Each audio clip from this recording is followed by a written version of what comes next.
विधानसभा निवडणुकीची आचारसंहिता लागण्यापूर्वी राज्य सरकारने पुन्हा घोषणांचा धडाका कायम ठेवला। आजच्या मंत्रिमंडळ बैठकीत 1-2 नाही तर तब्बल 24 महत्त्वाच्या निर्णयांची घोषणा करण्यात आली। त्यात अनेक मोठ्या घोषणांचाही समावेश आहे।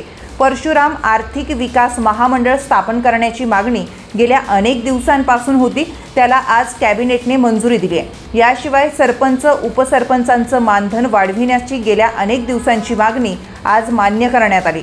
राज्यातील सरपंच आणि उपसरपंचांच्या मानधनात दुपटीने वाढ करण्यात आली आहे। ग्रामसेवक पदाचं नाव बदलून ग्रामविकास अधिकारी असं करण्यात आलं।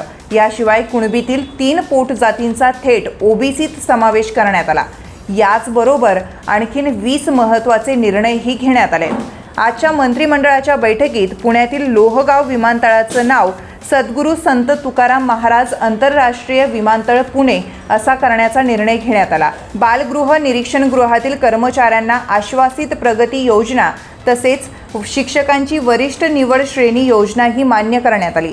निवडणुकांपूर्वी सरकारने समाजातील सर्वच स्तरातील नागरिकांना खुश करण्याचा प्रयत्न केल्याचं दिसतंय। शिवाय गेल्या अनेक दिवसांपासून प्रलंबित असलेले प्रश्न आचारसंहितेपूर्वी सोडविण्यावर शासनाचा भर असल्याचं दिसेल।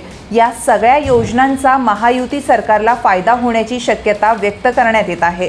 धान उत्पादकांना मिळणार प्रति क्विंटल 40 रुपये अतिरिक्त भरडाई, तर जुन्नर येथे जिल्हा आणि अतिरिक्त सत्र न्यायालय होणार आहे।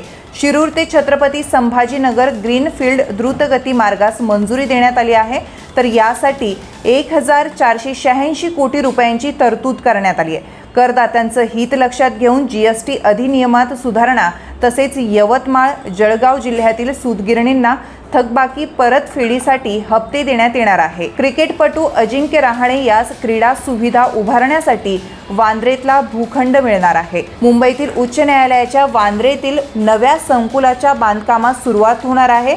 हरित हायड्रोजन धोरणात अँकर युनिटची पारदर्शकपणे निवड होणार आहे।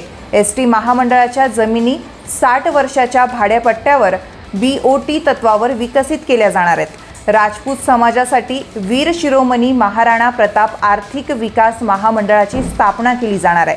तसेच राज्यातील 14 ITI संस्थांचं नामकरण करण्यात येणार आहे।